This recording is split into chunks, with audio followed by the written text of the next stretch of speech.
Thank you for joining us on our journey through the Marvel Cinematic Universe's Infinity Saga. Starting with Iron Man and ending with Spider-Man Far From Home, this podcast will contain spoilers for any of the films in the saga. This is your one and only spoiler warning for all of those films. Our goal is to discuss the plot of the movie we're currently watching, but it's almost impossible to talk about these great movies without bringing up what makes the others so great. Consider this your one and only spoiler warning for any of the movies in MCU's Infinity Saga. If you have any desire to see those movies, which you should, they're amazing, before hearing of the opinions of two regular Dans in their 30s and 40s, leave now and go watch them. They're great. Then come back here and listen to our take, because we have a lot of great and interesting takes. This is also your one and only adult content warning. This podcast will contain mature language and adult situations. Our goal is never to offend or alienate. We believe that there can be comedy in everything, and everything should be discussed with an open mind. So please take anything we say with a grain of salt. Thanks for listening. That's good. That was really good. So it's testing is what that is. That's a test sound. Full-on test. Full on. Right, exactly. And yeah, I mean, it sets a great tone for the rest. Oh, hold on. Yeah, my siren. Sorry. I know you're a secret underground vigilante, but we can't have your police band going in the middle of recording. Yeah. I'll put up signs saying I'm recording. So please, guys, keep the sirens off until you get 2 miles away at least. Come on. That sound carries, guys. I'm not working with any soundproofing here. You're really cutting them in my recording time. All right, we're coming back. What was I saying last? You're gonna have to edit all this out. Yep. Oh, that's perfect. Hey, Dan. Hey. How are you? Dan? Is that relieved? Oh, sounds like it. that was a good one. Your timing is impeccable. That was. I sensed it. That was great. Well, welcome everyone. This is Discussing Dance Presents Entertainment and You: How Pop Culture Shapes Your World. Our mission statement is to keep a vague and open dialogue about how science fiction has affected pop culture as viewed through the eyes of two Dans in their 30s and 40s. Just two regular Dans. No topic is too off topic and no opinion is wrong. I hope you're doing wonderful today, because we're doing my favorite of the last 5 movies that we have to watch. Yeah, I'm feeling wonderful. This movie was I don't know, it was a gem in the rough. We hadn't had some, I mean, Marvel movies are always a pleasure, but it had been a while since we got this one. Yeah, and it was teased many before. Yeah. It was teased before Black Panther. So the movie we're priming, the long tease. The movie we're priming up, the one that we're on, which is the 19th movie in our Infinity Saga, is Avengers: Infinity War, which was released in 2018, directed by Joe and Anthony Russo. Kudos to them. Kudos to them. And since this movie and its successor, Endgame, are so long, we're going to break this one into 2 parts. Yeah, good call. Yeah, we'll talk about the first hour here, at first hour and 10 maybe. Yeah, and it opens up strong. Like very strong. We see the results of what we last saw in Ragnarok, the Asgardians having left Asgard on a ship destined for probably Earth.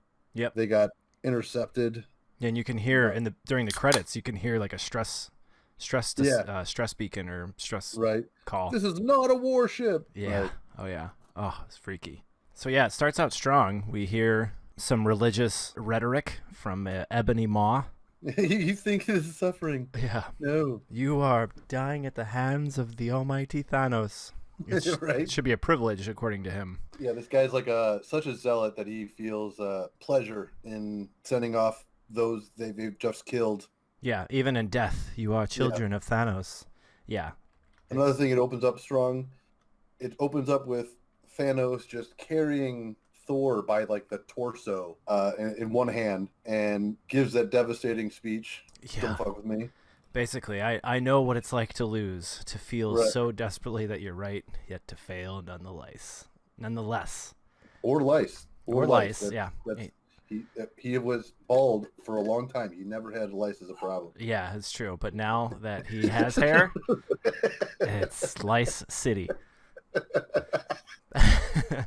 But he threatens To kill Thor. Yeah, in front of Loki for the location of the Tesseract, which we find out is the Power Stone.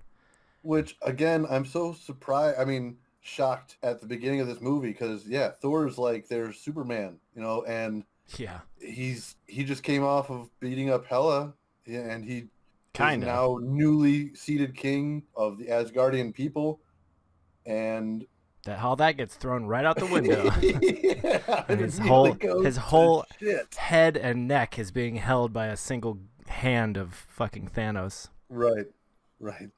And he just puts his Power Stone knuckle into his forehead, and you could just see like light burning through his head, going into his eye socket. Yeah, it's crazy. Kind of like what happened to Quill when he was holding it.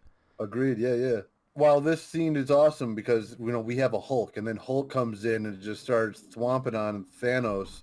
It's awesome to have that we have a Hulk line, and I can't imagine that they could convince Hulk to just like hide and wait for a surprise moment. We'll call you, Hulk. I just don't get that, but it worked really well for the scene. Thinking the time backwards, I just don't get it. And it's Loki saying it instead of Tony Stark saying it to Loki. It's Loki now saying it. Yeah. Right. Yeah. He's learned. He's come around, and he's now kind of maybe on our team. Maybe. We'll see how, and we then see how that goes. Yeah. It doesn't turn out to. Loki's a good guy for fucking 5 minutes and then dies. Shows him. Yeah, he deserved it. True. But I love that fight between Hulk and Thanos in the beginning. Like, he lets Hulk get his rage out, getting a few punches in, rage punches, and then Thanos is just clearly not only as strong or stronger, but faster, like much faster than Hulk appears to be. Yeah, he uses martial arts, whereas opposed to Hulk is just rage and swinging of limbs. Exactly. Yeah. Yeah, but it's amazing that I know Thanos is strong, but Hulk shouldn't have limits. No, he shouldn't. But that's kind of like I like how they drew in some flaws in the Hulk in this series. Yeah, I think in these scenes, Hulk and this opening scene, Hulk and Thor, which are it's meant to impact the viewers, and it does it really well. So it's the Thor and Hulk, the heaviest hitters of the Avengers, are not a problem for Thanos and his crew. Yeah, and in the first 6 minutes of the movie. Right. Yeah. He wipes out the rest of Asgard, probably including Thor, which we know later not so, and he gets the space stone from them. He's just very on top of his game, and where in the previous movies we might have been suspecting, why are you sending Loki and why are you having all this rigmarole trying to get these stones, but you don't actually take action. Well, this scene makes up for it. It's like, it's the final straw. Well, I've sent everybody I could to try and do this for me. It's time for me to take the fucking gloves off and do it myself. And so not only does he handily beat Thor and Hulk, only by luck and Heimdall's clever dark magic move in his last action, he gets to send the person within his hand's reach, Hulk, back to Midgard, Earth. Then we see Hulk land on the stairs and give a desperate plea. You know what I mean? God, yeah, so scared.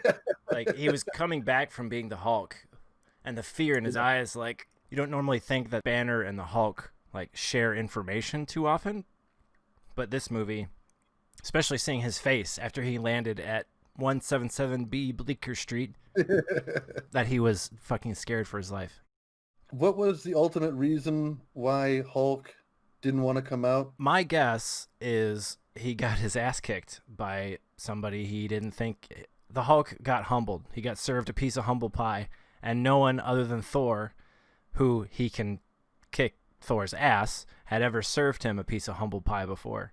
And he did it so easily. I'm pretty sure the Hulk was just depressed. Yeah, that's what I had thought when I saw the movie and after, but I feel like I heard But the directors were like, no, it's not that. There's some other reason. And but I never learned what that reason was. And then of course in Endgame, the first we see Hulk, it's that 5 years later period, and he's merged. So we never really learn. I think you're right then, because I feel that's got to be it. Hulk. It's pretty apparent throughout the movies that Hulk has an ego, and considering he's like a rage monster, his ego is probably pretty fragile. He does have an ego. Yeah, that's a good point. Yeah, absolutely. I mean, like, he punches Thor like a petty monster at the end after they defeat Loki. Yeah. Yeah. He wants to be the strongest, though Thor calls himself the strongest Avenger. Yeah, exactly, yeah. And he had to defeat Thor even after he won, lost, quote unquote, unfairly in the arena. So yeah, I could, and he says, no, Thor go, Hulk stay. Like, like a petty little kid. Yeah. You're right. I agree. I could imagine him just mentally pouting and sitting back and saying, I'm not going to help anybody. I feel good. Yeah. But I mean, the pacing of this movie. So I mean, we're not even 10 minutes in, and we find out that our heaviest hitters are weak as shit compared to Thanos. He's on a plot to collect all of them, probably within this movie, this 2.5 hour length of time. They're all weak as shit compared to him with just one stone. With just one stone, and gets a second stone. Yeah, right, exactly. So now he has the power and time to go wherever. Space stone. Space and power. Yeah, so he can go wherever he wants, whenever he wants now. And he's infinitely powerful, I'm guessing. Yeah, exactly. He could throw, planet-crushing punches. Yeah, quite literally. Yeah. So, right? Oh, man, yeah, the fear in his eyes. What's the time marker? 11. 11:11. He, Thanos is coming. Thanos is coming, and we see... Oh, okay. So let me set that up real quick. I actually made a note about that. So Wong and Doctor Strange, you could tell with just a few lines of dialogue how much their relationship has flourished since the Doctor Strange movie. Right. He says, "Oh well, try to get. I'll try to tell the guys to get you a metaphysical ham on rye, whatever." Yeah, because he has no money. But then later in the scene when they finally collect Tony, and he's saying, we were avoiding carbs or whatever, and then Ben and Jerry's came out with a flavor named after me, and he says, yeah, it's Stark Raving Hazelnuts. We think it's too chalky. And Wong says, we prefer a Hulka Hulka Burning Fudge. Like, nonchalantly saying him and Doctor Strange both love that flavor of ice cream. I don't know. I just found that so delightful. No, heck yeah, absolutely. Yeah, that's just so cute. A good pair. Yeah, for sure. Yeah. That actor who plays Wong is English. Like, he's got an English accent on his regular days. Yeah, his normal voice is, hello there, chap, governor. Yeah. Right. Which is funny. I just find that. And I thought you found out something else crazy about his name, I thought. There was something about his name I think I remember from... I'll have to go back and... Sure. But yeah, the IMDb page for this movie is just fucking 6 pages. It's like, not since Mars Attacks has there ever been an assembled cast so large. Right. Wong. Here we go. Benedict Wong. His name is actually Wong. I was going to say, his name... Oh, yeah, and he shares the name with Benedict Cumberbatch, who plays Doctor Strange. Yeah, that's what it was. Hilarious. Yeah. But yeah, so there's a couple Benedict. Which Benedict are you talking about? Yeah. And you didn't think in 2020 you'd have to be like, the only one I know of is the one who betrays the English. Yeah. Yeah. When you're using Chris, you got Chris Evans, Chris Hemsworth, you got lots Pratt. Of Chris's going on. Chris Pratt, right? Yeah. Exactly. But Benedict? You never thought that would be a problem. Yeah, you never thought you'd have 2 Benedicts in one Marvel movie. and they work together. They're like in every when they're from the same group. Exactly. Yeah, they're from the same movie universe. Yeah, and from the same country. Actually, Benedict and I was to say they're both English too. Jesus, the lines of parallels are ridiculous. Right. Yeah. So I think they're the same height. Just kidding. I don't think they're the same height. Kidding. Well, I don't know actually. Maybe movie you can magic. wait. I mean, movie magic. You know, they put Right. Tom Cruise on a fucking milk cart in that They just flying give him movie. really tall shoes. Top Gun. I couldn't remember that. I was like, in that flying movie. There's Jesus. lots of them. There are. But anyway, after they find out Hulk is warning them about Thanos, they go and pick up Tony. And then we get a breakdown. I imagine all these parts where I knew all this stuff is basically for people who are watching this either for the first time yeah, or having seen one or two of the movies beforehand. So they explain the six stones.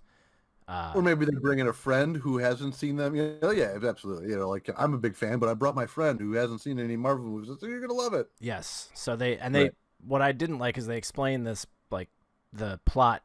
They explain Thanos' motivation like 5 times in this movie, which was a little much. He could destroy the whole universe like that.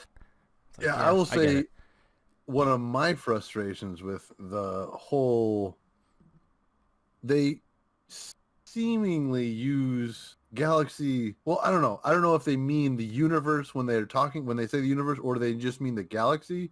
Like, it seems so crazy. I mean, a star is not infinitely, but like to us on our rate of space travel, it's ridiculous. We like 70,000 years it would take us to fly to another star. Yeah. So another galaxy, that's just like a billion years you'd have to. So it's ridiculous that these stones located in this one galaxy would affect the whole universe. I think that they should really limit all the time they use universe and just substitute galaxy. Yeah, I mean, make all the sense. Hey, in Dragon Ball Z, they have Dragon Balls on Earth and they have Dragon Balls on Namek. So what the hell's going on, MCU? You should have picked up that lesson from your Funimation predecessor. Right. Yeah. Yeah. Yeah, it is a little strange, you know. It's like Arnold Schwarzenegger was Mr. Universe. Well, can we really say that? Yeah. I mean, we can't even say he's Mr. Solar System. Yeah, exactly. We just found out there's potential life on Venus. Exactly. We don't know. You know, we don't know. They might be really pretty on Venus. And come on, baseball, World Series? Aren't we like one of 4 countries that plays baseball? Come on, guys. World Series? Right. Let's get it together here. Anyway, Bruce explains, you know, Thanos is this guy. He goes from planet to planet. He destroys her. He wipes out half. Yeah, so he explains what the dude's all about. And Stark says, "But I'm not on talking terms with Tony." Yeah, I know the universe is ended, but I can't talk to this guy. Yeah. I feel really uncomfortable calling him. Yeah, I'm sorry. Bruce gives him I don't give a fuck about what you feel uncomfortable with. Yeah. And he's about to call Captain America when he just notices. Hey, Doctor, you moving your hair right now? Yeah, Doctor Strange. I'm wondering. I can't think that it's probably wind. Are you moving your hair? I don't know. Are you pointing out to Doctor Strange that his hair is moving? I'm pretty sure Doctor Strange would know that his hair is moving. It's a weird comment I found. Like, yeah, I mean, it gets it's for the audience. Done. It's for the audience. You wouldn't if we were all standing in a room suspecting something dangerous outside. I wouldn't look to you and say. You wouldn't have to be moving your jacket that's blowing in the breeze, would you? Yeah, I am. That's me. Yeah. I take my time to make sure that my jacket flows naturally, even if there isn't a natural wind. Oh, good. Then there's no problem. Let's all go back to lunch. Yeah, I'm going to call Stevie. Oh, good. Yeah, absolutely. But no, instead of them going back to lunch and him calling Steve. It's the disoriented walk out on New York streets and like people are already mid-panic. I liked it. I like this scene a lot. Yeah, I really like this scene. You could tell the 2 alpha males, not only from the conversation in the previous scene, but Tony and Doctor Strange are both moving forward. And after watching Spider-Man Homecoming, I noticed, you know, the glasses he's wearing, those are Edith. What? So he's getting heads-up displays of everything right now, which I think helps. At least for me, it helps give his scrutinizing looks as he's approaching. Even dead, I'm the hero. Huh? Even dead, I'm the hero. Yeah, I love that so much. Edith, even dead, I'm the hero. But yeah, I feel like those glasses he's wearing are giving him, you know, full on, like, this creature is not of this earth. This thing is he's as he's looking forward, he's getting readouts of everything the way he would if he were wearing his Iron Man suit. Totally. And also, if you notice, when he puts on his Iron Man suit after they confront, and I will shout out the Stan Lee cameo, after they confront Squidward, as he lovingly calls him, he takes his glasses off, and if you notice, they just merge into the rest of the suit. Yeah. So cool. Yeah. So that's made potentially the glasses that Peter's wearing are nanotech. I'm sorry, but Earth is closed today. Yeah. And we get while that's happening, we get a quick glimpse of Spider-Man heading to a what did he say? Help me out here. Field trip. Yeah, right. He's on a field trip, and Stan Lee cameo number 19 is 19. Yeah. He's the bus driver. You kids never seen an alien before? Yeah, right. Come on. Eyes rolling bus driver. Yeah. Oh, fucking alien invasion. Classic. Whatever. I gotta get these kids to the fucking field trip. Yeah, exactly. Rain or shine, alien invasion. These kids gotta get to that trip. Or alien invasion. That's a dedicated driver. I really liked the Squidward guy. Ebony Maw. Oh my god. That's right. Yeah. Now I learned that because it definitely seemed like he's a magician of sorts in this. That's what I had imagined. He's like it's technology though, sorcerer. Isn't it? Exactly. It's all in the rings on his fingers. Yeah. He's a regular man. His ability is mainly in like seductively talking you into a lulling, like he's a charismatic type. Yeah, the bard. He could maybe lie really well. Yeah, but like he also like talks people into their defeat. Like you've won nothing. You have your powers are useless here. As he's lifting up large objects to hurl at them. Yeah, but the kids see more movies. That is his natural ability. But the rings give him the ability to move any object that he desires. Like it does seem crazy whimsical what his rings can do. He lifts up when they're attacking in the street after they attack the big guy initially. He like lifts up a bunch of bricks just randomly strewn about the street and sharpens them to points and throws them. Right. I'm like, oh, that's so fucking cool. Right? He just launches the Iron Man right off the air. Yeah, and he picks up the ground underneath his feet and just throws his ass. Yeah, but I mean, that's finally after 20 movies or 18 movies, we get like a culmination of all the different powers that we've seen, all coalescing together, and they sprinkle it so perfectly throughout this movie. Iron Man chucks a car at Ebony Maw, and he just like with an upward cut, just splits the car in half. Yep. So the things that his rings are capable of are fucking crazy. Yeah, and they're probably intuitive as hell. Yeah, the enemy team's Hulk. That guy was is an awesome, mean-looking giant brute. I'm glad he didn't speak any English. He was perfectly fine as a like just fucking aggressive big guy. Yeah, we're in a big galaxy. Somebody should not speak English. Thank you. Yeah, we don't have a basic translator on the camera as we're filming Star Wars. Yeah, exactly. Yeah, so, this guy is taking full blast from Iron Man. You could we could see his skin is just like molten for a time, but then it just cools down and he's fine. And he has, what I thought was cool about his design, so his left shoulder, he has a big old spike sticking out of it, like a natural scaly spike, like physically, part of his body. And then on the right shoulder, he's using like technology. He has like a pauldron covering his shoulder. So I imagine he's been seeing a lot of shit, and he was given some armor to cover up his now missing shoulder spikes. Which, again, if you look for the detail and you have an imagination, it's all there. Totally. Yeah. So that park is where they filmed Die Hard 3. Nice. So they have a fight. I love that movie. That movie's great. Yeah, Die Hard 3 is really good. Is it Die Harder? Or no, it's Die Hard with a Vengeance. With a Vengeance, yeah. Die Harder is Die Hard 2, the stupid one on the airport. Oh, man. Yeah, that one's bad. But anyway. Not Hey Zeus, like the Greek god of Olympus. Oh, God. Yeah, but it was good. Yeah, oh my god. So Spider-Man shows up at the nick of time to save Peter Parker, and he says, "Hey, what's going on?" He's like, "Oh, what are you doing here, kid?" He's like, "Oh, we're on a field trip to whatever." And he's like, "What's going on here?" He's like, "Oh, this is these are This guy aliens from space. Yeah. He is. He's trying to steal a necklace from a wizard. And then Oh yeah. yeah, he gets hit and set flying. Oh yeah. Oh my There's god. still like back and forth like quips. Wouldn't it be funny if I said like when Iron Man gets thrown into the park by the big beast and Hulk's or Banner's like, "How we doing?" Good, really, really good. as he's like in the ground as being thrown into a tree. Yeah. Good, Really good. You gonna get it on this? I don't know. I'm trying.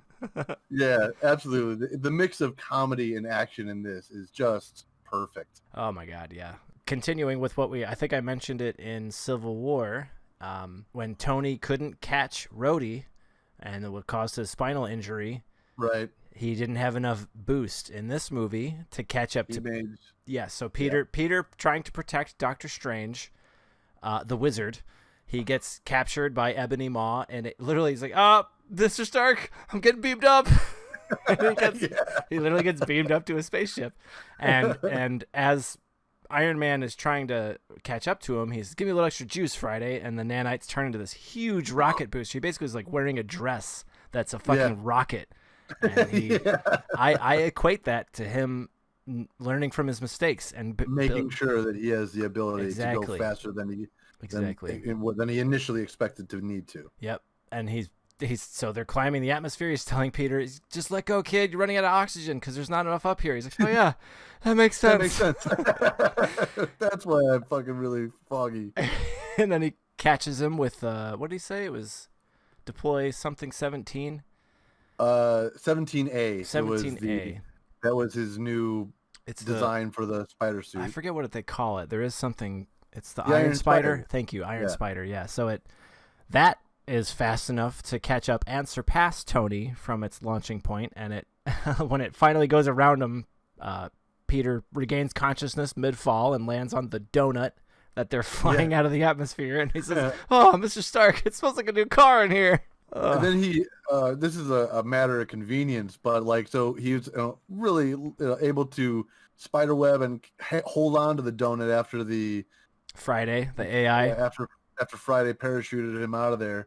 But he held on and just so happened to have there be like an open compartment, a door. Yeah. That Maul was just waiting on for closing that she could jump into. I took issue with that. Like, how does he know that thing's not going to fold all the way in and just smush him to pieces? I mean, it wasn't even landing gear. What is it that's closing? That's what I was saying. Like, wait, what? Like, I get it for an audience and like a human audience. You're trying to like, oh yeah, when you take off, you have to have the landing gear go up. So when you go to hyperspace, you gotta close the panels. Yeah, I get it. But if that's what we're nitpicking in this movie, that means right, exactly. It's a good movie. The first time I saw it, it's not like it was something that was super apparent to me. But in my rewatchings, it's like, what? That doesn't make much sense. But yeah, but yeah. Still 9.7 out of 10. This movie is fantastic. Oh yeah, I'd go as high as 9.8. All right, I'm with you. I'm easy to convince. Easily convinced. Let's go 10. Let's just round out. No, not 10. I can't see I don't think 10 is an achievable thing. That's Oh come on, Gladiator. You wouldn't give that a 10 out of 10? No, with Russell Crowe. I know what Gladiator you're talking about, and no, I wouldn't give that a 10 out of 10. I mean, I definitely see, like, I definitely know, I've heard a lot of people put that movie like on a, man, this was the shit. And I feel like that had an impact on just a generation behind me. I think it was give it a rewatch. Give it a rewatch. It was like a prequel scenario. You're saying, like Star Wars prequel scenario. It worked best for a certain age group when you first saw it. Oh, okay.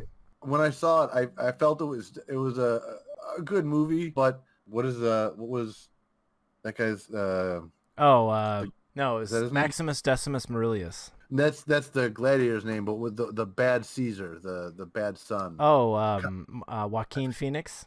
Right, but I think his Roman name was Comedicus, something about comedy. I got you. Hold on. Commodus. Okay, there. That's much better.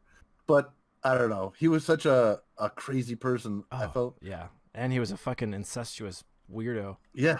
But who wasn't back then? Yeah, right. But yeah, that's what fell into my weirdo category. He was a real Roman emperor. I just looked up. I know. Yeah, and Commodus was pretty bad, as I remember. But yeah, I don't know. I don't like the name. Wow. I hate this whole movie because this one guy. I felt, like he felt so extremely petty and evil. Oh yeah, absolutely. Like he was obvious bad guy. Right. Maybe it was like and yeah, it was just like he was kind of greasy whenever you saw him. Yeah. He was like yeah, absolutely. That's what I think of. It just yeah. I mean, I think Joaquin Phoenix meant to do that, and it worked. Maybe it's similar to how when I watched Rick and Morty for the first time, I couldn't dig it because of Rick's lip spit. Yeah, the burps and the lip spit. Yeah, it just grinded on me. I hear you. No, that makes sense. I got you. I mean, I totally get it. I would say give it another rewatch because you definitely ended up liking Rick and Morty. That's a good point. That's a great point. I would give it. All right. I'd give it another rewatch. I mean, dude, I'm just saying. I cry. That movie makes me cry. That's all I'm saying. But this movie also gives me a couple tears. You know. Oh yeah. There's quite a few sad scenes when Thor is explaining to his new captain, Rocket. When he's explaining to a raccoon, to the rabbit, that he's like, oh, pain, loss, regret, they're all powerful motivators for revenge. He lost his dad in the last movie, and he killed his sister. He just lost his brother in the beginning of the movie. He lost his best friend in the beginning of the movie. He lost his hammer in the last movie. He literally has nothing. And Rocket asks, "Are you sure you're up for this particular murder mission?" What else is going to lose? Exactly. What else have I got to lose? And I'm like, fuck. Like, that shit hurt. You can tell he's like, processing. He cries. He fucking cries in the scene. He does a sniff. No, dude, I'm telling you, put it in high def. And go to that scene. There's a tear that it rides the ridge of his nose down to his mustache. Yeah, that's why he wipes his nose, because there's a fucking tear in it. I never saw the tear, but I mean, like, I saw the rubbing of the nose, and as kind of like you're crying, but you don't want to show it. No, he definitely. It's a single tear. Like props to the actor, but. Yeah, but leading up, the CGI is. Yeah, right. Or the CGI is. Right. Leading up to that, though. Oh yeah, the segue. Yeah. Oh my God, the segue going from Spider-Man and Tony Stark moving into space, and then boom, bum bum bum bum bum bum bum da da da da, and it just says space. And then we see our Guardians, and we're like, oh yeah, I remember this movie. This is Guardians of the Galaxy. They're all jiving in a 6-seat pilot area, like they could all see the viewer window of where they're flying, but there's 6 seats. Yeah, it's cool. Weird. It's a cool ship. I've seen them in that ship. I don't think with 6 seats around. True. No, you're right. But they rebuilt it after. That's true. And they had the same cockpit. Yeah. Well, they had this ship after Guardians 2, or since Guardians 2. This has been the ship. Yeah. I know it was rebuilt after the first one. Yeah. So they probably gave it 5 more seats. I am Groot. Whoa! The acorns on you, kid. You've been totally a douche-hole. Yeah. Ever since you got acorns. Yeah. You're a total douche-hole. I am Groot. Yeah. Yeah, fuck. There's literally so much that fucking happens in this movie. I'm having trouble recapping everything. Yeah, they find the God-Man. The galaxies find the God-Man. It's like a pirate. When they're looking for answering a distress call. and the God Pirate. He's like a man. pirate had a baby with an angel.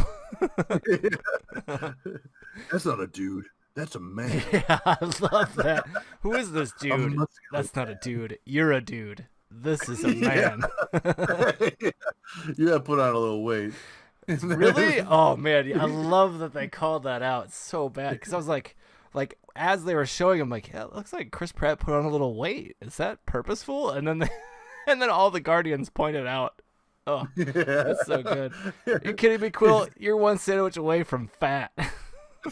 All right, I'm gonna commit. Yeah. I'm gonna get a Bowflex. Thor seems to be when he wakes up and talks to all these people after he gets his bearings. He definitely seems to have an attitude of like, I'm a god and I'm above all of your, earthly concerns, even though they're in space. But he seems like to talk on a higher level, take the pod without being concerned about, their thoughts. Agreed. Yeah, he's the God man. He's a God man. Exactly. He's not to be trifled with. Right. So he tells them, he's like, well, we have 2 ships and a large assortment of morons. So why don't me and the God man take this ship and the rest of the morons go to nowhere. So now we have our Guardians splitting up.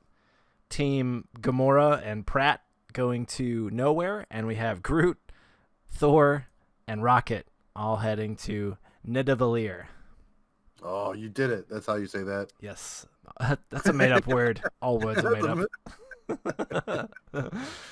Good counter. Yeah, so many good lines in this movie. So then we get to my least favorite of all the segues. The bringing of Wanda and Vision.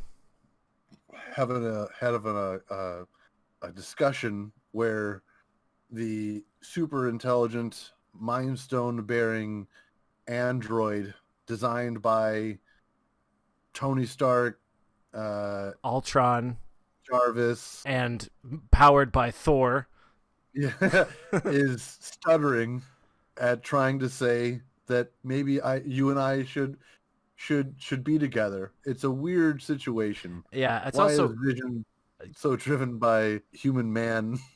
Yeah.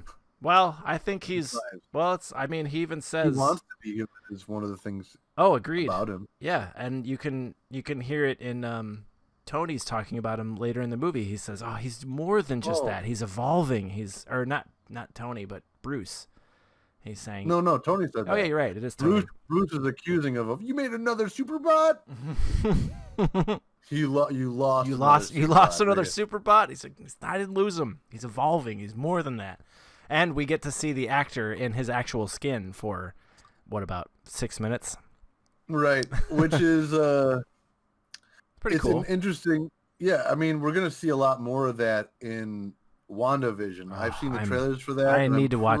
I'm fucking excited. I told Teresa, I was like, this is different. This is going to be a TV show. I think we can watch this trailer because I really, really, really want to watch it. It doesn't have. All it does is points out areas of concern for the environment. It's like Legion. Remember that show Legion? So like, wait, what show? It's it's a show that it's really difficult to predict where it's ever going to go because the possibilities are endless. So that's what I was saying is it feels that it brings up probably some moments in the probably first episode. You know what I mean? It's all probably the clips that we're seeing are going to be mainly from this first episode, and it gives you a feeling of how loose it's probably going to feel. Yeah, it's big turns of events. At this point, it's probably just conjecture. But yeah, how is Vision alive in the show? That's actually going to be a big question. It's actually question. raised in the trailer. Oh, okay. So fuck. So maybe we won't watch it. I think you should. It's only excitement. It's only excitement. But you know my policy, man. I know. The surprise is so much better. All right. But I will say this. It definitely feels like it is a TV show that is provided Marvel funding. Like, it looks like this movie. Oh, okay. So it's super high quality everything. Yeah. Got it. Yeah. Okay. Speaking of Vision and Wanda, they're in Scotland and Yeah. they are quickly taken down by, or not taken down, but taken surprise by. I think that they were also seeing on the news at the time that stuff was going down, and they were kind of discussing whether they wanted to get involved. Yes. In the situation with them, or if they wanted to just get involved with each other. Yeah. They're kind of like somewhere between that conversation, interrupted by Glaive's spear through his Vision's chest. What's his name? What are their names? The lady and the gentleman? The two aliens? That one was Glaive. The guy with the curved spear that stabs is Glaive, I believe. And the other one, I would recognize the name if I saw it. Proxima Midnight. Yes. And, yeah, Proxima. Corvus Glaive and Proxima Midnight. Corvus Glaive and Proxima, yes. Because there's actually, I don't know if you saw it, but somebody, we'll talk about it in Endgame, but there's a very sweet and touching scene when everybody gets dusted in Endgame of Corvus and Proxima holding each other when they get dusted. Oh, yeah, I didn't know that. I'll send you the link. Somebody enhanced the footage and basically just took out everything and just zoomed in on Proxima and Corvus, and he's literally clutching her, and she's like, they like touch foreheads as they start to fade away. Well, it's it like, definitely is apparent through their scenes in these movies that they care about each other greatly. An awesome thing to see in your antagonist, because it adds such a breadth of such a depth. Oh, yeah. We see their angry, mean evilness, but to bring them to be able to also show love and care and concern for a teammate or a partner, that infers that there is a long story and a reason why this person feels they are fighting on the right side. Yep. And they feel that they are the hero. Exactly. Which, without that, they just seem like no personality goons, and I'm so glad that they added that. Yeah, and that's exactly what I'm saying. Like as more time goes on and more people watch this movie and more things get discovered, like the detail that they decided to throw in this game, in this movie. Been playing a little too much Red Dead. The detail that they decided to throw in these movies is just astounding. Like you said, like adding, so forget about Thanos or Michael B. Jordan as Killmonger. Thinking about that scene in Endgame where Corvus and Proxima are clutching each other as they're dying, that just adds more depth to their characters at the Scotland fight when Corvus goes down from Captain America and Scarlett Johansson intervening. Right. And Proxima goes to cover immediately goes to cover him. Yeah. So yeah, exactly. It's very evident, and it makes those antagonists that much more tangible. Yes, and real. Speaking of antagonists, this is a perfect segue. The scene right after the fight in Scotland. So it's established that they're there to get the stone. We find out that Vision is no longer OP. He immediately gets stabbed by Corvus Glaive and is no longer able to phase. There's a fight that breaks out. Then we segue to an introduction to Thanos' character and Gamora and how their relationship panned out. Yeah, this scene, I mean, I think from in the movies, just when I first started seeing this scene, I felt that I knew exactly where this is going. Yeah. And I just noticed this now in this rewatching. I like that they added that there's donuts flying in the background, like that's their preferred craft. Yeah, and the monsters, the flying monsters too. Yeah. It's the Chitauri. Oh yeah, the Chitauri, which, yeah. So, okay, the flying craft, I like that. And the Chitauri, I guess it brings a connection. But speaking of like the faceless goons, the Chitauri seem to have never been explained. No. Why they are vicious dog-like things, and also just, I think those are different creatures. Oh yeah, you're right. I mean, these look like these guys are in armor, and yeah, I don't get it. I guess. But maybe it's male and female of the same species. I don't know. Oh, plausible. Like the many armed crazy things are the males, and the armored caped ones are the females. Yeah, I don't know. That's reasonable. Yeah, that's interesting. A good thought. I love theoretical alien biology. But in this scene, Thanos gives Gamora this dagger, which is ceremonial, pretty looking, has two blades that pop out on each side. Perfectly balanced. Right. But, of course, Thanos couldn't have known that he was just going to find this Gamora chick that strikes him so and makes him want to keep a daughter, unless he did, which is weird. Like, I'm going to take a little girl from this planet. You know, there's some creepier things about Thanos right? We didn't know about. But so, assuming that it's a surprise and that this girl just struck him, and so it grew it inspired him to want to grow this connection. That means that he had that tiny little double-sided dagger on him just in case. Why would he have had that dagger? So I think that having that tiny little dagger, that's stupid for him to have. I mean, it's the size of 2 of his fingers. You know what I mean? Like, well, it's so tiny. Can I throw an idea at your face? Yeah, absolutely. My face loves your ideas. So let's say it's actually from her planet. He had actually just happened to come across it by, they're slaughtering all the people, whatever. He found one of their warriors with a ceremonial blade, and he's like, hey, this is kind of cool. And in the same breath, he also finds this little girl. Hey, you know what? I'm going to use the ceremonial blade to induct this woman to be my murderer daughter, and and all is right. I love it. That's a great thought. I love it. Because you're right. It's tiny on his fingers. It's like it's insignificant. It's the size of his fucking thumbnail. Basically. He would not carry that weapon for himself. No, ever. Exactly. Yeah. So my thought was that was actually one of their blades, and he was like, well, let me see if I can find some idiot who can follow me.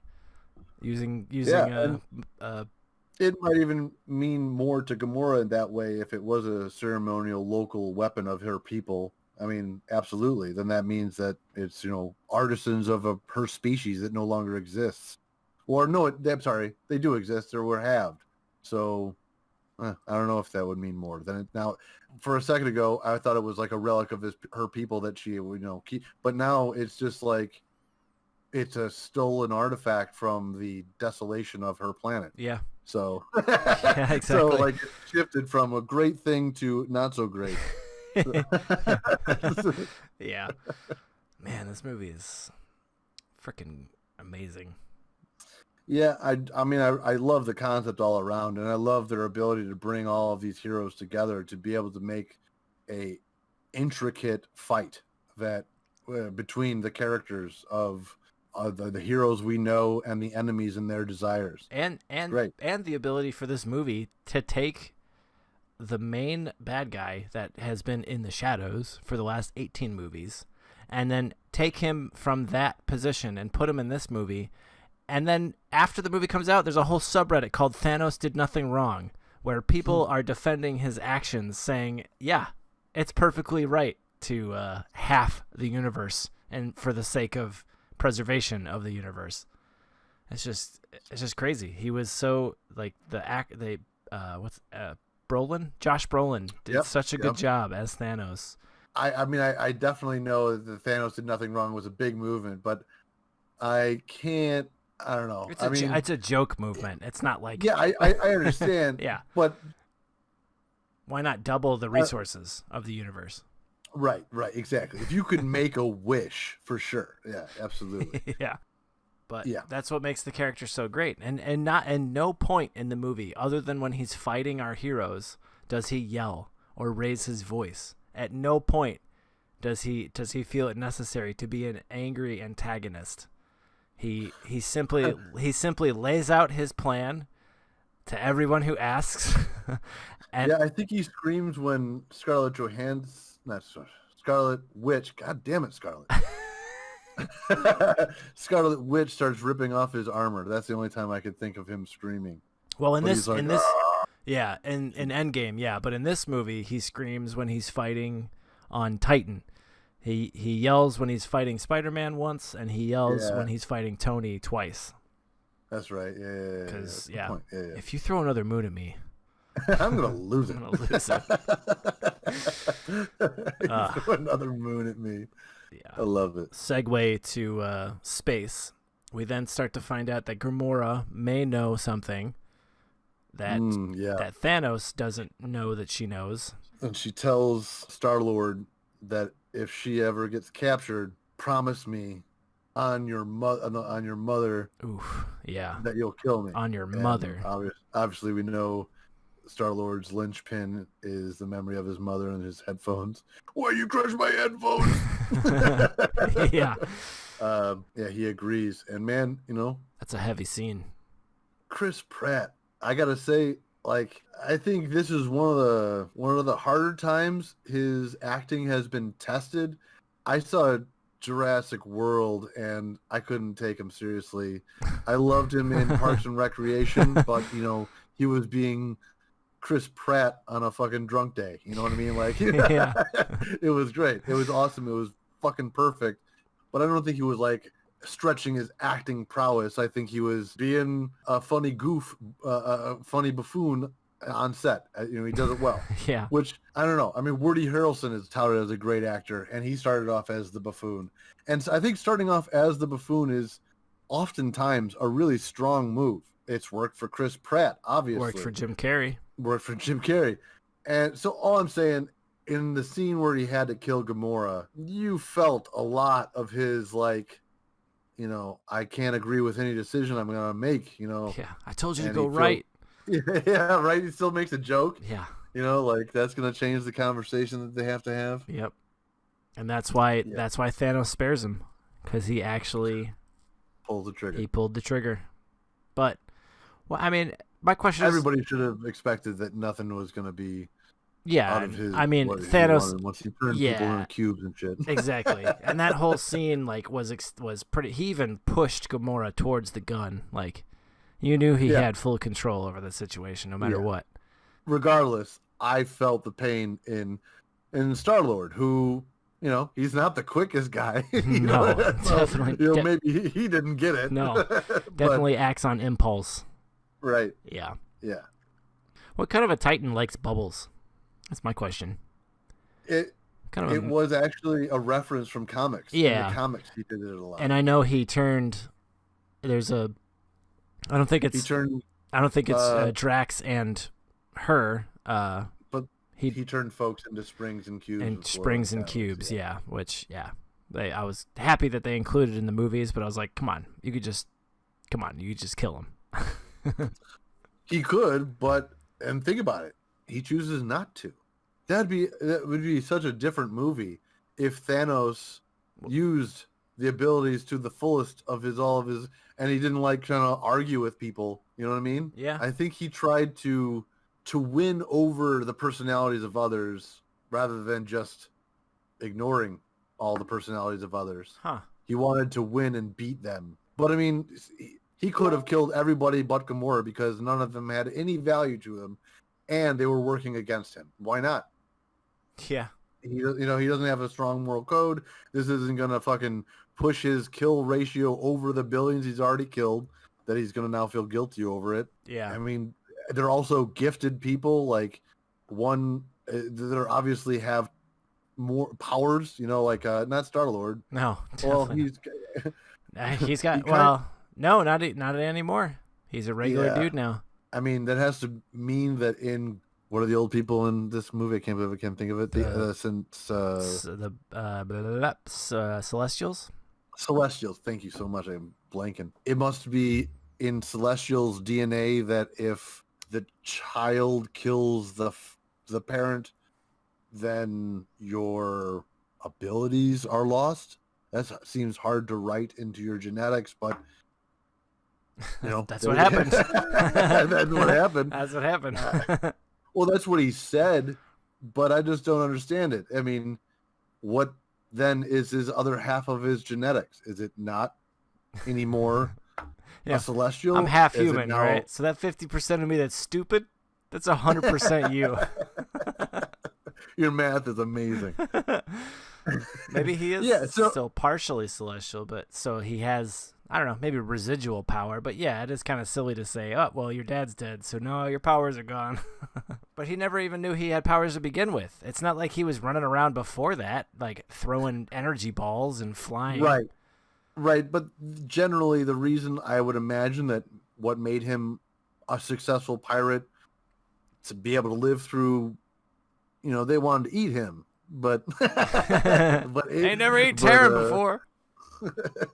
Yeah, but he lived through all that, and eventually he left them and worked on his own without the pirates' approval. Like, they didn't like that he was working on his own, right? At the beginning of Guardians of the Galaxy, the Ravagers wanted him. He was a wanted guy by the criminals who he left. Yeah. So, he escaped a pirate crew, and I would wager, or it seems apparent in his skills, that he uses that mask in his rocket boots. I think that his agility is similar or comparable or approaching something like Captain America. I don't know. I could get on board with that. I mean, he seems very quick on his thought when it comes to battle.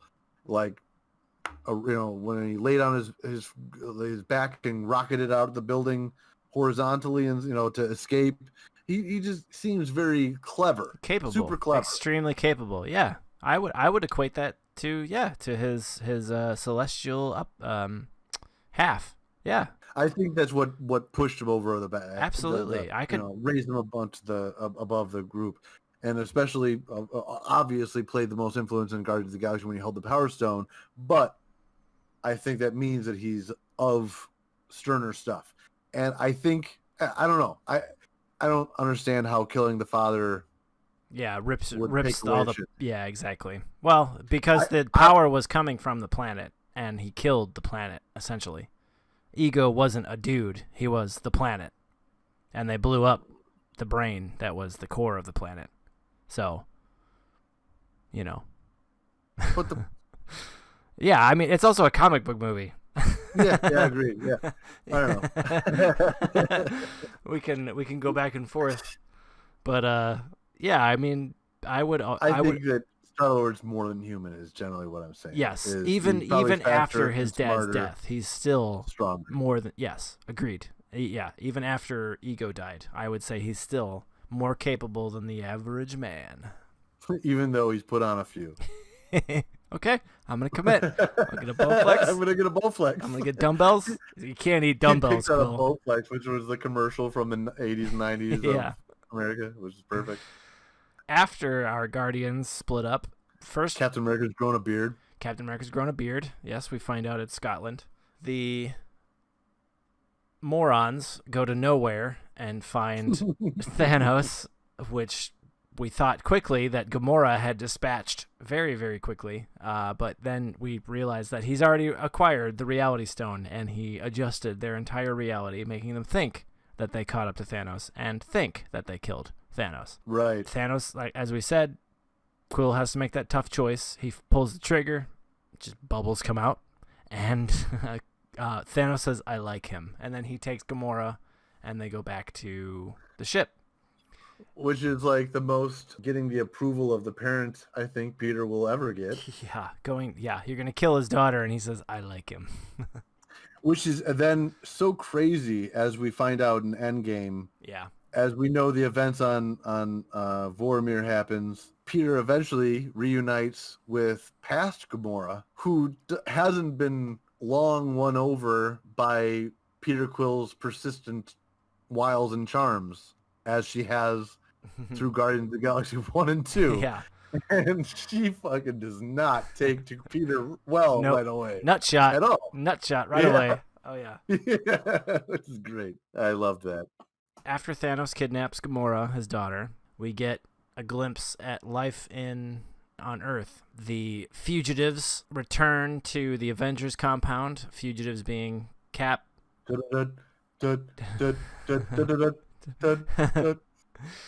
Fugitives being Captain America, Scarlet Witch, Vision, and Romanov.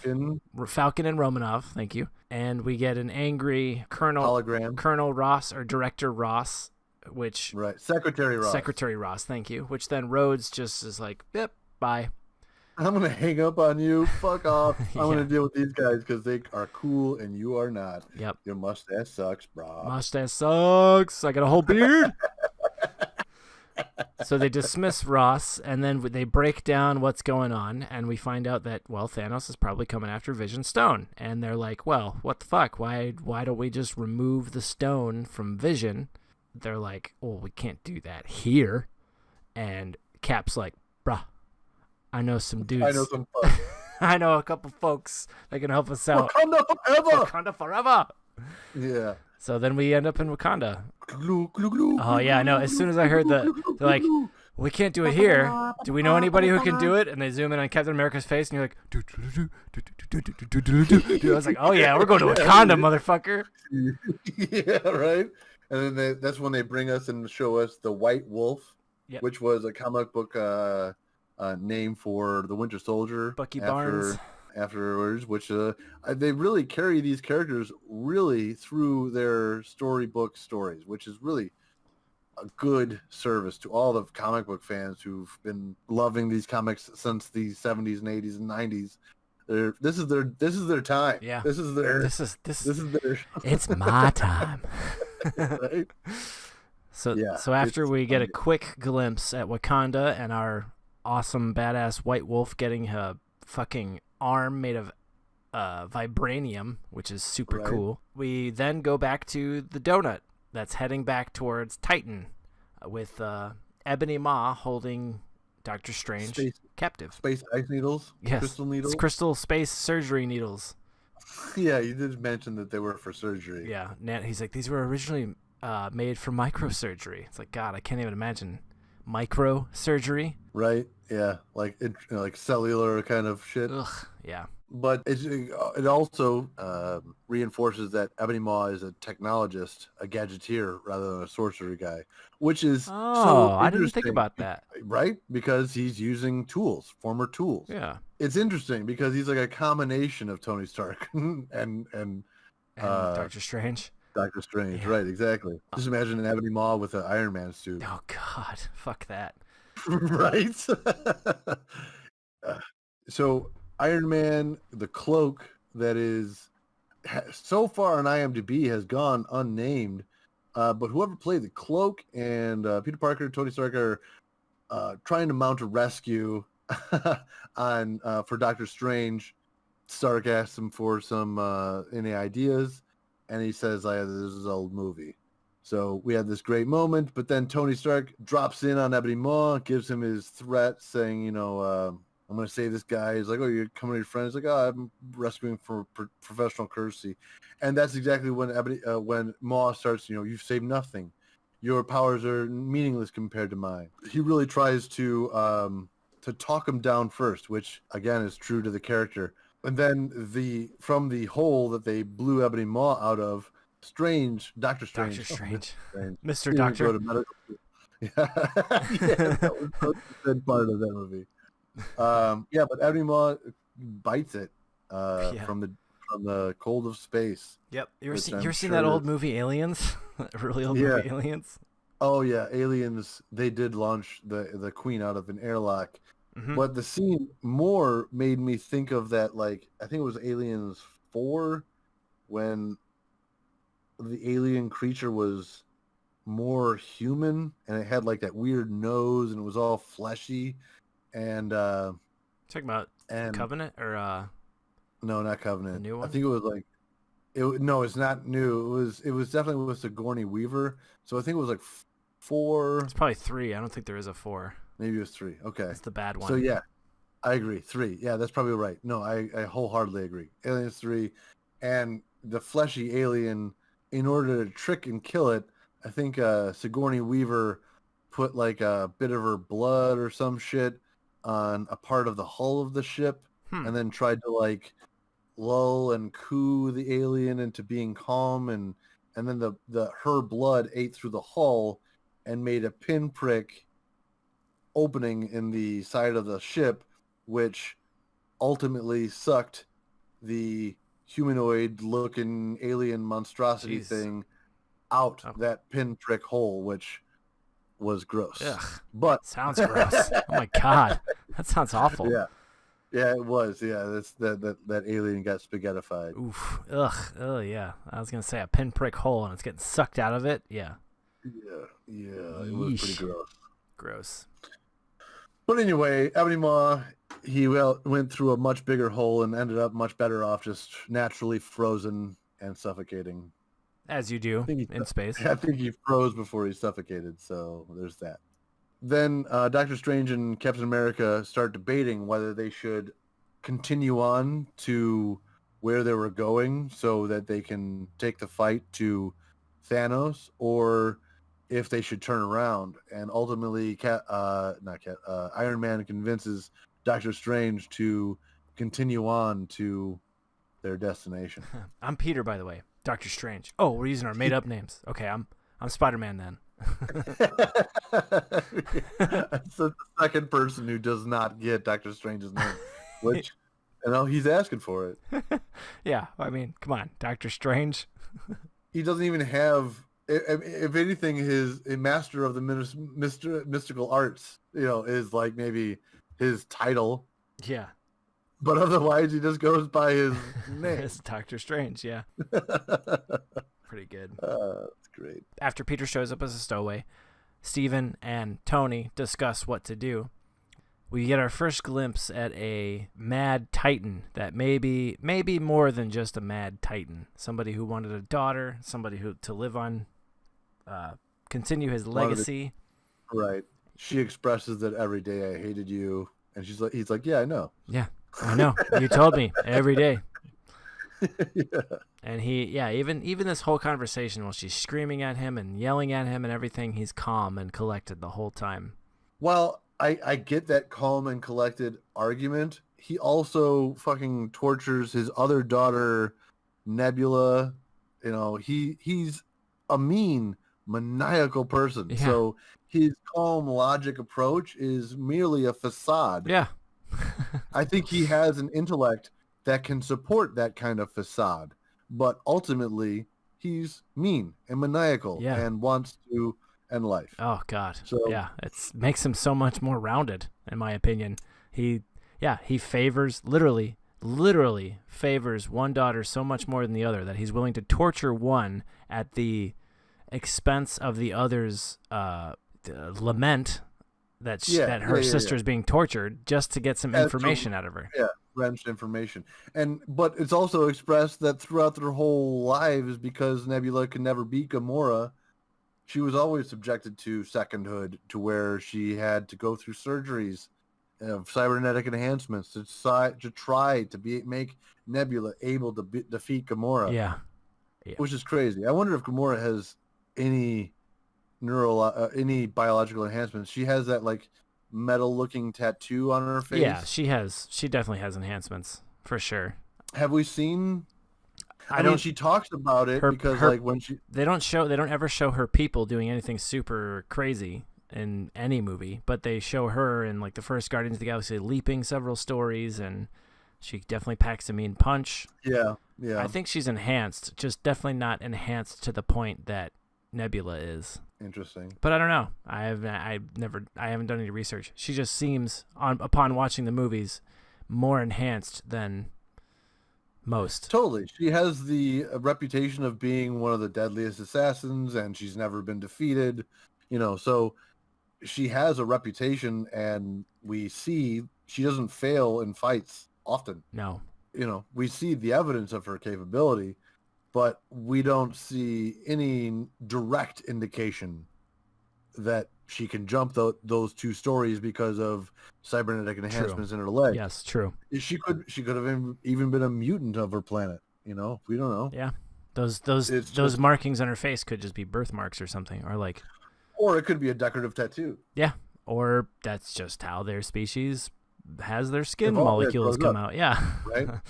Yeah, yeah. It's not described, but I wonder. It's definitely something I'm curious on, and I'm looking forward to hopefully learning about in Love and Thunder, because that's Guardians of the Galaxy. Oh no, that's Thor: Love and Thunder. There's Guardians of the Galaxy 3 coming out. Guardians of 3, and then Thor: Love and Thunder as well. Yeah. But that's why I attached it there, because I thought Thor's next movie is going to include the Guardians, because it might. He jumped on the bandwagon. Yeah. Right. He might just be, because I think really well with them. And I think Guardians 3 is coming out first after Scarlet. Damn it! After the Winter Soldier. After Black Widow. Black Widow. God. I know. God.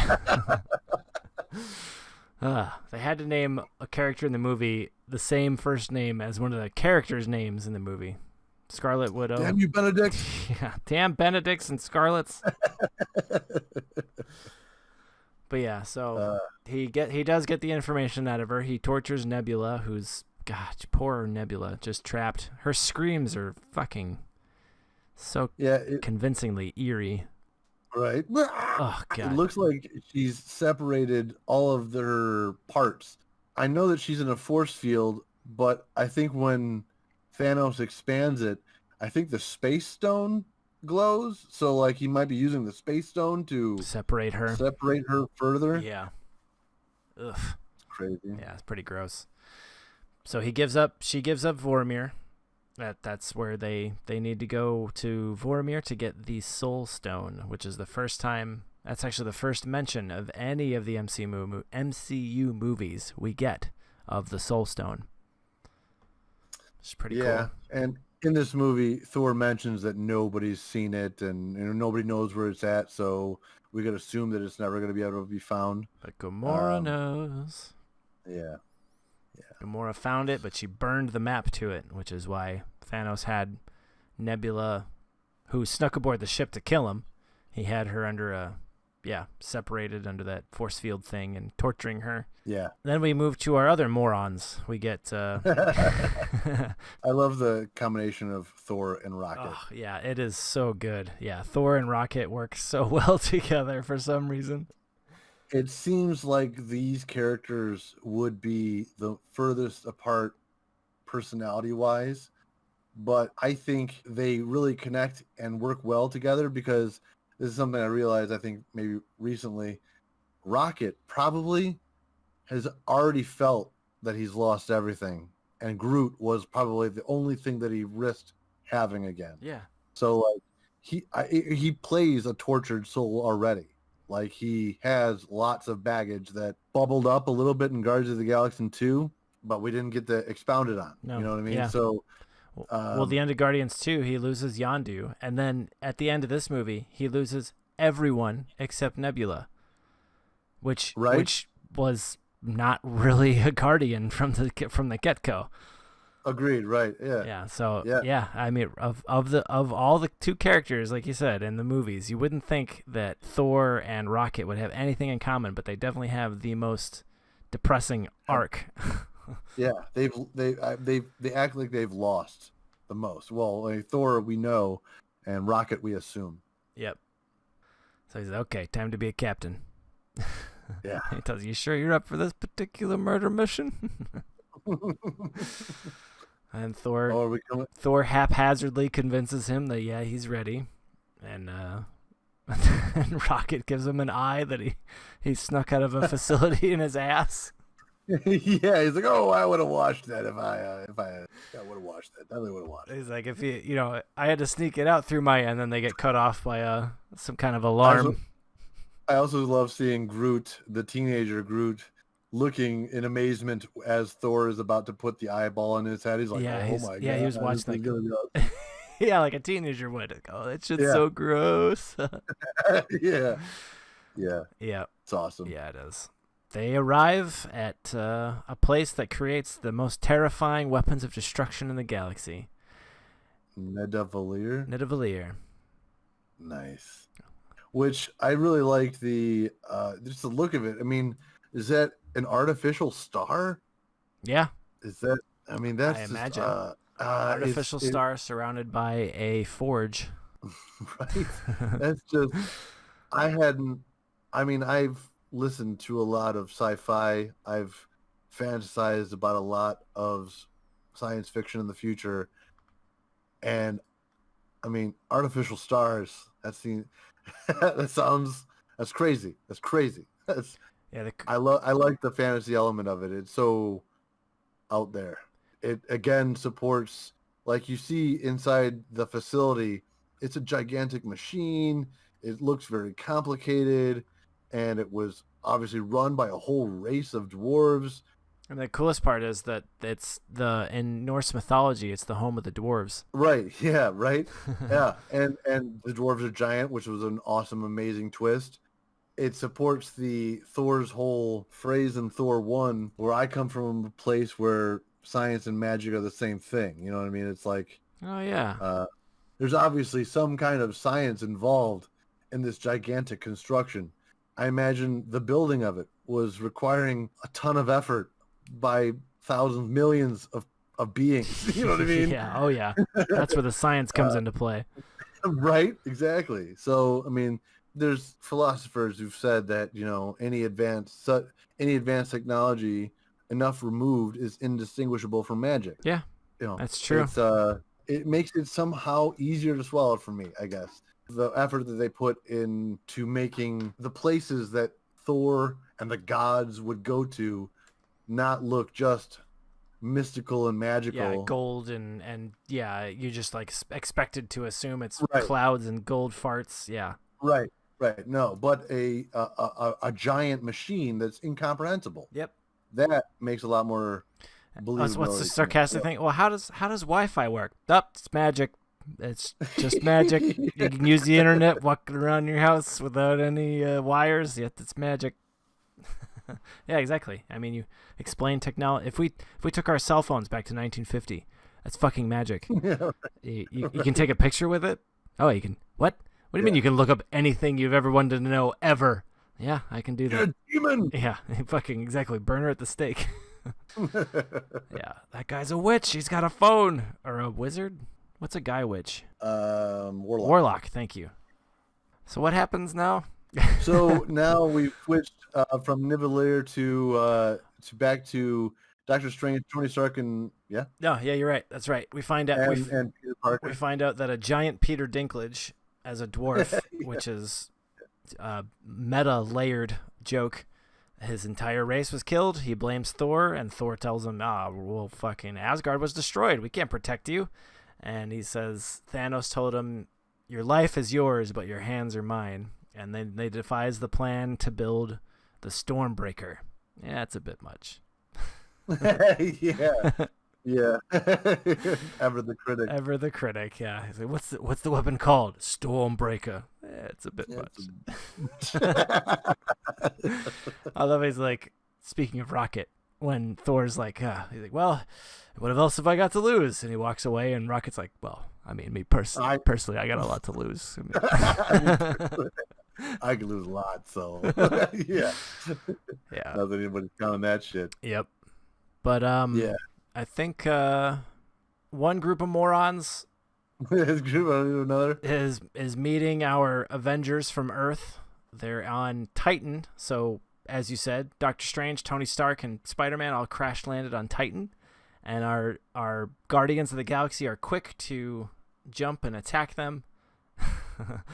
And we get a really hilarious fight scene between some gadgets and stupid magic carpet. yeah. And then they're ignorant of each other's allegiances, and so let me ask you this one time: what master do you serve?